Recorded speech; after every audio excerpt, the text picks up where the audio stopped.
Hello, everyone, and welcome back to the Real Positive Girl podcast. My name is Sabrina. Happy Tuesday to you all. I hope they're having a fantastic day. I hope that your Monday turned out to be amazing. And I understand that a lot of us, not myself, I actually enjoy Mondays, Thursdays, Fridays. They're all great, but sometimes Mondays can be really tough for people, especially if you go into the mindset of feeling like you have a lot to do, you have a lot of crap to deal with. I totally get that.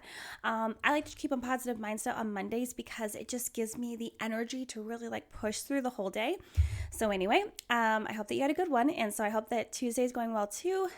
Before we get into any more welcomes, I just want to remind you that this week we are talking about the top 5 most unpleasant emotions, and today, Tuesday specifically, we're going to be talking about anxiety. But before we jump full into the episode, again, I hope that you're having an amazing Tuesday, whether your day is beginning, in the middle, or towards the end. I hope that you're having a fantastic day. I just hope that you're able to accomplish what you need to do. I hope that your work day is good, but maybe you're off today because if you have a different schedule, that's awesome too. But yeah, I hope it's going well. If you are having a hard day or you're just having some frustrations in your day, I always encourage everyone to do the 5-minute reset, which is take at least 5 minutes to be by yourself. It allows you the opportunity to take a break from your burdens, issues, or problems that you are currently dealing with. And you can just kind of take a break, take a breather. It also gives you an opportunity to deal with any problems or issues that you're dealing with. Maybe you can come up with a resolution while you're taking your 5-minute reset break. But the 5-minute reset allows you to reset, reboot, restart your day right then and there. You're kind of just drawing a line in the sand and allowing yourself to leave that first part of your day behind, move forward with a better mindset, realizing and knowing that the day can get better. And you can do this multiple times in a day, in a week, and month, and a year. It doesn't matter. And like I said, you don't have to be having a bad day to do it. You can just be having a frustrating day or a day where you just really just want to separate what's happened from what could possibly happen later in the day. Also, I always encourage everyone to make a list of at least 4 things that you are grateful for, big, small, medium size. You can be grateful for the leaves falling on the trees. You can be grateful that you got a raise at work. You can be grateful that Thanksgiving is creeping closer and closer, which means more days off of work, but more food to eat, which is amazing. Or you can be grateful that you don't live in a state or a city that's closing back down again because of the pandemic. So you can literally be grateful for just about anything, which makes the list endless. And last but not least, before you end your 5-minute reset, I encourage you to feel at least neutral, if not positive, about the rest of your day, because despite what you're going through, hopefully with that gratitude list and taking a break from any burdens and problems, you can realize that there are still amazing positive blessings happening in your life. And I know that you could be going through the cream of the crop, the hardest thing in your entire life, but I want you to know that even though you're going through those things, you can still spend a lot of time focusing on the positive that will help you get through all of that crap. Because I'm not here to diminish what you're going through, but I just want to help you, give you ways for you to push through it so it's not as crappy, as hard. But I do hope that you're having a good day on this Tuesday. Again, like I said at the top of the show, this week we are talking about the top 5 most unpleasant emotions, and today, Tuesday, we're going to be talking about anxiety. So let's just go ahead and jump right in. Let's all just start by agreeing that anxiety sucks. It's something that millions of people struggle with, and many people feel stuck in it and don't think there is anything they could do to overcome it. And let me mention that a little bit of anxiety is fine, just like most emotions, but it's when it's happening constantly and getting in the way of everyday life, which sucks. And I understand this to a T. I struggle from anxiety so much and for so long and for such a grand portion of my life, and it's not fun at all. At all, at all whatsoever. And I know that some have found it necessary to take medication daily to cope with their anxiety, which is fine, absolutely fine. I've been offered that many times, and it's totally fine if that works for them. But I am here to share with you some ways to overcome anxiety that doesn't involve medication, because that has always been my goal and desire. I don't want to have to be on something for my whole life that is going to help me regulate my mood. Now, that is not to say that I don't take medication to kind of help me regulate my mood every now and again. I do take a natural supplement that's actually called Lavella, that's lavender based, that helps to calm my moods when I do find that I am overly anxious or stressed or just having a rough day and I need to have something help bring me down, and maybe like exercising or taking moments to relax, which I really suck at, didn't help. Taking one or two of those actually really helps, and it's natural, so it doesn't have the grand side effects. Honestly, to be frank with you, one of the reasons why I don't want to ever take those medications because they affect weight gain, and as self-centered as this may sound, I just don't want to gain weight. I'm already anxious enough. I don't want to have something else to add on top of that. It's just not something that I am personally interested in. I understand that doesn't necessarily affect everyone, but I am not taking the chance. So anyway, but before I get into any of the steps, the suggestions that I want to give to you to help you overcome anxiety, let's chat about anxiety causes, because that's important too. Anxiety can be established from so many events and experiences, from family experiences, work stress, emotional shock after a trauma, or distressing event, loss of a loved one, family member, or a sexual, physical, mental, emotional trauma experience. And something to note is that maybe the list I just gave sounded super extreme, which some of them kind of are, and not extreme in like it wouldn't happen, more of like extreme in like those things are heavy. But even the piling up of multiple minor issues can contribute to major anxiety. It's just like kind of like building like a stack of blocks, and once the stack gets too high, everything comes crashing down. Do you know what I mean? And but yeah, it can contribute to major anxiety, and if the anxiety isn't treated and worked on, it can cause worse issues like panic disorder, depression, high blood pressure, and irrational anger, which I have experienced all of those things. And there are more things that I haven't experienced or that I have experienced that are not included in that list, because again, it's never a conclusive list.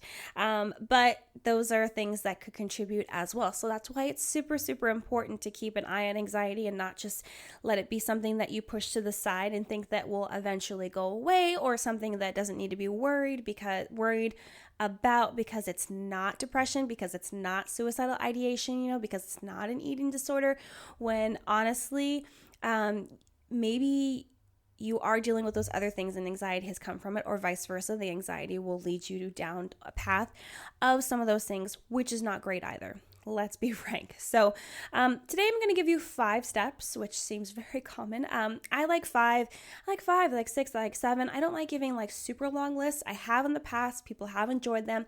We probably will do that, but we'll probably be on episodes where I don't feel like I need to talk so much, because as you can know, especially if you're not new here, I talk a lot. But anyway, today I'm going to give you 5 steps on how to overcome anxiety. So let's just jump into step 1. Step 1 is to start setting boundaries and saying no. So it's super important to define what your limits should be, communicate those needs, don't feel the need to over-explain yourself, and know why it's important, and enforce those limits. I talk about boundaries a lot. If you're not new here, you will already know this. And I think because since I did start doing a video version of the podcast, I think I might revisit boundaries, even though the podcast is still new. It's still been less than a year that it has existed. However, I think that I could do a couple topics that I did talk about since starting the podcast in February a little bit better, and it might be helpful to have some of those redone on camera again. So I might do that. But if you are interested, you could always go back into the podcast archive to listen to a whole week where I talk about personal boundaries, because they're super uber important. They're so important. You need to be able to establish your boundaries, and part of establishing boundaries is being able to say no when you just don't have the mental capacity or the time or the ability to be involved in something that you don't want to be involved with, which will help to lower your anxiety. A lot of times anxiety can spur from just having too many stressors and too many things on your plate, just feeling very overwhelmed with everything in your life. So it's important to realize that you have the opportunity, that's not the word I want. You have the right to say no and to just not engage in activities or events or be a part of something just because maybe someone did that for you, or because you're close to them, or you're their spouse or their partner or their best friend, or they don't feel like there's anyone else they could trust with it. Like all of those are like good ways to manipulate you into thinking that you have to participate. When you don't, you just don't. You don't have to. You can establish those boundaries and tell them, I don't have to. And you also have the right to not have to explain yourself. You don't have to be like, oh, I can't for like all of these 5 reasons. And then that gives them the opportunity to use those reasons against you. This is all of this obviously in the worst case scenario, but they have that opportunity to use all those reasons against you and manipulate you into doing the thing that you didn't want to do anyway, causing you even more stress and anxiety. So I encourage you to really take the time to establish your personal boundaries if you haven't already. Again, in the podcast that I did previously a few months ago, I talked about the different kinds of boundaries, which is like soft, hard, and healthy boundaries, because there are extremes on both sides, and then there's a healthy medium in the middle. So it's important to not just be too far to one side where you're literally a doormat that people just walk all over, or where you literally don't let anyone in, you don't talk to anyone, you don't do anything, engage in anything for fear of being taken advantage of, being manipulated, and just not wanting to, just having a very hard exterior shell. That makes sense. So yes, you need to define and to just create boundaries. You need to define what your limits are, and those can be anything that makes you feel comfortable, because that's what personal boundaries are. They're about you, not the other person, no matter what they say. It's always about you.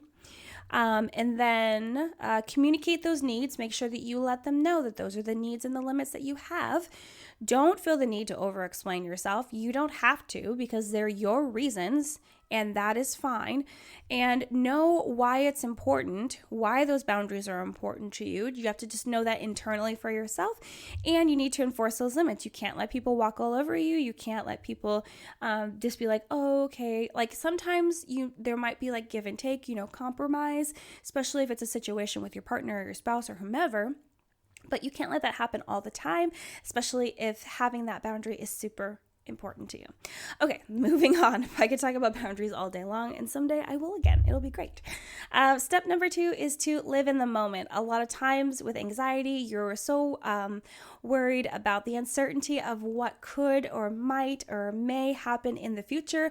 Believe me, I think of scenarios, like literally 10 or 20 different scenarios of what could happen in the future, or you will spend a lot of time focusing on what did happen in the past, and hindsight is 20/20, so you're thinking like, man, what could I have done? How could I do it differently? How could things have been differently if this and this and this had happened? Like, spending all your time in the past is not going to help you change anything that happened in the past, obviously, right? And yes, I do understand if you want to reflect on what happened so that you're able to use that information to come up with a better way to re-engage in that event, activity, or whatever it is again in the future, but that really only takes 1 or 2 revisits. You don't have to continually sit there for hours on end coming up with different solutions and reasons why that thing happened. In regards to the future just is uncertain. We don't know what's going to happen. You could plan your day all up cute, tight in a bow, but it doesn't mean that it's going to happen that way, and it doesn't mean that all hell isn't going to break loose. And I don't want to say that to be negative at all whatsoever. Honestly, even someone that struggles so deeply with anxiety, I find some happiness, some excitement in the uncertainty of what could happen tomorrow, because maybe tomorrow suddenly, there'll be some sort of new research that'll give us more hope that we'll be able to get past the pandemic, right? Or maybe tomorrow, some other sort of like discovery for space and the world will come to light, and that'll be really exciting. Or maybe an opportunity at work, or an opportunity in your side hustle that you're trying to make into your regular job. Or, maybe if you're trying for a baby and you test tomorrow and you find that you are pregnant. Like, there are so many amazing things that could come in the future that you don't know that'll come. And that's why you have to have a positive attitude and believe good things are going to come. You can't just continue sit in a state of negativity and fear that nothing is ever going to work out. That's generally what people that are dealing with anxiety do, So it's important to live in the moment. It's important you can be excited about things that are to come, and you can reflect briefly on things that have happened. But if you don't live in the moment, it might just all pass you by a lot quicker than you anticipated. Plus, we don't know if we're going to be given tomorrow, and that's just the truth, right? Whether you are religious or not, which I personally am, just so you know, but even if you're not, you're still not promised tomorrow. The likelihood of something happening, I don't know what the actual statistic would that be, but it could happen. At any moment we lose people that we love and we care about. So it's important to really engage in what's happening right now, really enjoy life to the fullest as we can, while also being smart. I'm not saying you should just be careless and do whatever you want, but to be smart, spend the time that you want to really be with your loved ones, your family, trying new things, just going for things that you've been scared of because you're afraid of judgment and people not supporting you. That's where I am in my life. I'm just pushing forward and trying for things that have just been on my heart that I really, really want to do and engage in. So I encourage you to do the same. Live in the moment. It'll help ease your anxiety a little bit because you'll just be enjoying what's happening right now as opposed to being worried about what already happened and what could happen. Okay, so step number 3 is to face the fears head on. So get to know them and the worst case scenario. So if you are afraid that you're going to let's say you're afraid you're going to lose your job.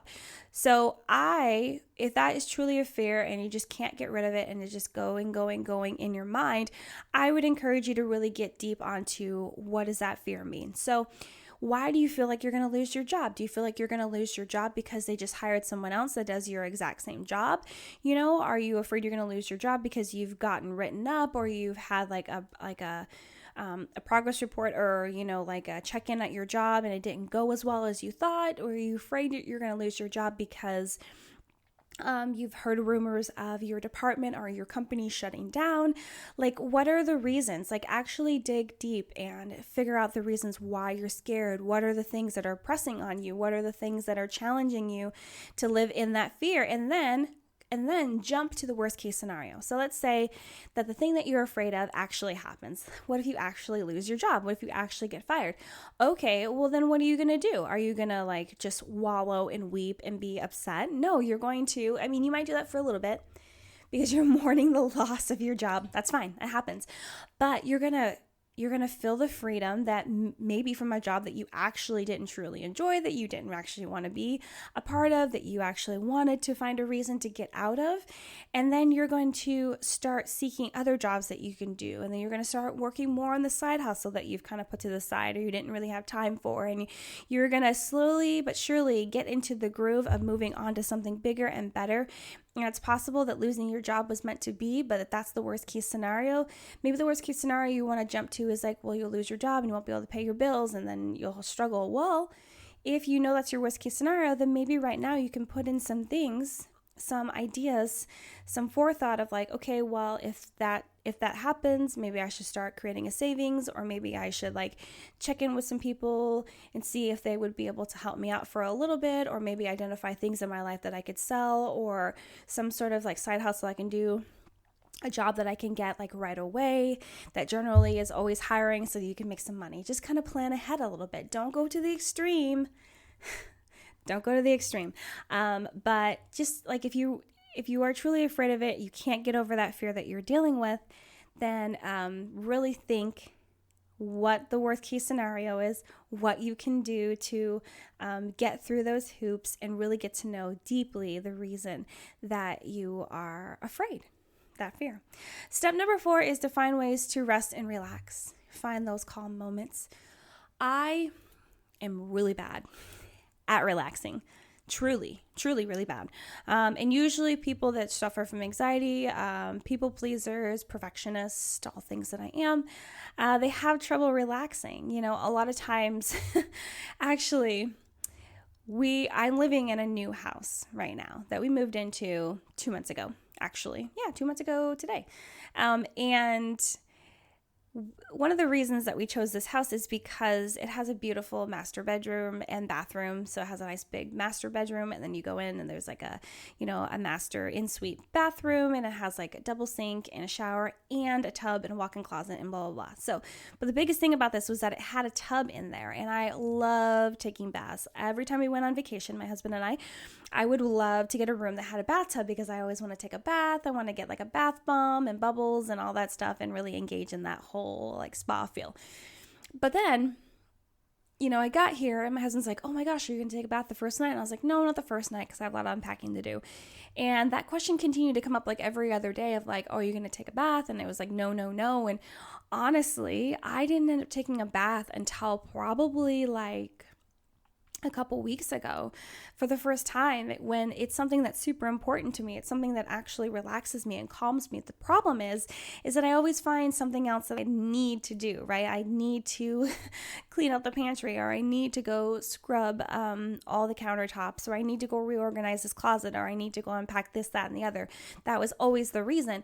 And I never took the time to actually relax. And so but it's super important because when I do actually take the moments to relax, like today I sat on the couch a lot and watched football, and I did that last Sunday, but on Saturdays I will spend a lot of time cleaning and organizing and getting things into a state of livability, if that's a word at all.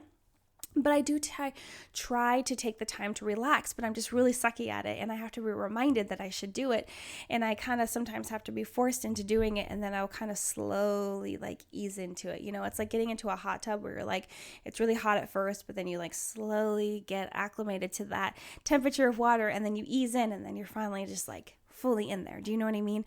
So anyway, all this to say is I struggle with relaxing. So if you struggle with relaxing, I feel like I know what you're going through, because even though I have found things that I enjoy to relax, like taking a bath, watching football, reading a book, watching a show, I still sometimes find myself multitasking in the middle of those things.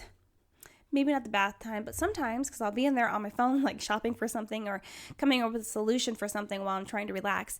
But it's important to take those times to relax so that you can calm your anxiety, so you can kind of bring those levels of stress down so that you're not feeling so super anxious and so overwhelmed, so that you can give your body a break from all the anxiety and everything just kind of like being all up in the air. Do you know what I mean? So it's super important for you to find ways to rest and relax. One of the ways that I like to not rest, but kind of like relax my anxiety particularly is to work out, even if it's just a run, because I feel like a run is very relaxing for my mind. Maybe not for my body, and this could help you if you don't have a lot of ideas for relaxation, maybe for your body, but it doesn't actually relax your mind. Like I was talking about how I was taking a bath, but I was still doing work on my phone.